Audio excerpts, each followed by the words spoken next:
যারা বলেন যে বাবার বাড়িতেই মেয়েরা রাজকন্যা আর শ্বশুর বাড়িতে দাসী, শ্বশুর বাড়ির ভাতের অনেক দাম, কিসের ওপর ভিত্তি করে বাবার বাড়িতে রাজকন্যা বলেন জানি না। তবে এতটুকু বলি, আপনার অভিজ্ঞতা স্বল্প, এখনও বাস্তবতা দেখেননি, এজন্য বাবার বাড়িটা আপনার কাছে রাজপ্রাসাদ। অল্প বয়সে বিয়ে না হয়ে 30 বছর পর্যন্ত অবিবাহিতা হয়ে ঘরে থাকুন, দেখবেন ভাতের দলা গলা দিয়ে নামে কিনা, এক টেবিলে বসে সবার সাথে খেতে পারেন কিনা। প্রতিবেশীর অল্প বয়সী মেয়েটা যখন বাচ্চা কোলে নিয়ে আপনার সামনে দিয়ে হাঁটে, তখন কেমন অনুভূতি হয়? আপনার জন্মদাত্রী কিভাবে আপনাকে হৃদয় বিদারক আঘাত করে খোঁটা দেয়? বয়স বেশি হয়ে যাওয়ায় কোনোদিন প্রতিবেশীদের টিপ্পনি শুনেছেন? আপনার কি ডিভোর্স হয়েছে? শ্বশুরবাড়িতে অশান্তি হোক, দেখবেন সবাই বলবে চলে আসো, আমরা আছি তো।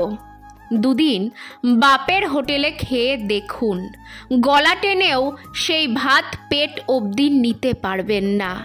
আপনি যার আদরের কন্যা, দেখবেন আপনার সেই কিং বাবা আর কুইন মা উঠতে বসতে কিভাবে খোঁটা দেয়। আর যদি ভাইয়ের হোটেলে খান, ওইটা ভাত না ভাই, বিষ বিষ, মনে হবে এক্ষুনি ফ্যানের সাথে ঝুলে যায়। এই যে আপনি যাদের আদরের দুলালি, আশেপাশের মানুষ যারা আপনাকে সোনায় সোহাগা করে রাখে, এরাই আপনাকে তখন প্রতিটি কথার বিষের ছুরিতে আঘাত করবে। আর আপনি যদি কালো হন, আর কি বলবো, জন্মের পর থেকেই শুনবেন কালি। আপনার কোনো গুণই সমাজের মানুষের চোখের পট্টি সরাতে পারবে না, ওরা খালি দেখবে আপনার গায়ের কালো রং। এই যে এতগুলো কথা বললাম না, এগুলোর সাথে আপনারও অনেক মিল।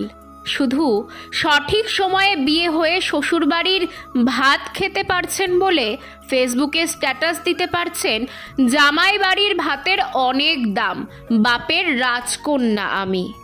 তখনই কেবল আপনার বাবা মা আপনাকে কিছু বলবে না, যদি আপনি কোটিপতির সন্তান হন, তাও মাঝে মাঝে বলতে পারে, কিন্তু এমন মানুষ হাতে গোনা কজন? এছাড়া যদি নিজের ইনকাম থাকে তাহলে একটু কম বললেও বলতে পারে, শুধু নিজে ইনকাম করেন বলে, নয়তো বাকিদের মতোই অবস্থা হবে। তাই আপনি যতই বলেন না কেন বাবার রাজকন্যা, আপনি আসলে কি তা এখনো জানেন না। সব কিছুরই একটা নির্দিষ্ট সময় পর্যন্ত মূল্য থাকে, হোক সেটা মানুষ কিংবা পণ্য। মেয়েদের যদি শ্বশুর বাড়িতে সুখ না হয়, তাহলে বাপের বাড়িতেও সুখ নেই। আর বাপের বাড়িতে বিয়ের আগে কিছু বছরই কেবল মেয়েরা রাজকন্যা হয়ে থাকে, এরপর তাদের দিকে কেউ ফিরেও তাকায় না। যদি আসল সত্যি এক্সপিরিয়েন্স করতে চান, তবে বয়স 30 হয়ে গেছে, বিয়ে হয়নি, ডিভোর্সি, কালো, এমন মেয়েদের জীবনটা একবার দেখবেন। এরাও আপনার মতোই কিংবা আপনার চেয়েও বেশি রাজকন্যা ছিল, কিন্তু ভাগ্যের নির্মম পরিহাসে আজ এই করুণ দশা। তবে হ্যাঁ, ব্যতিক্রম সব জায়গাতেই আছে।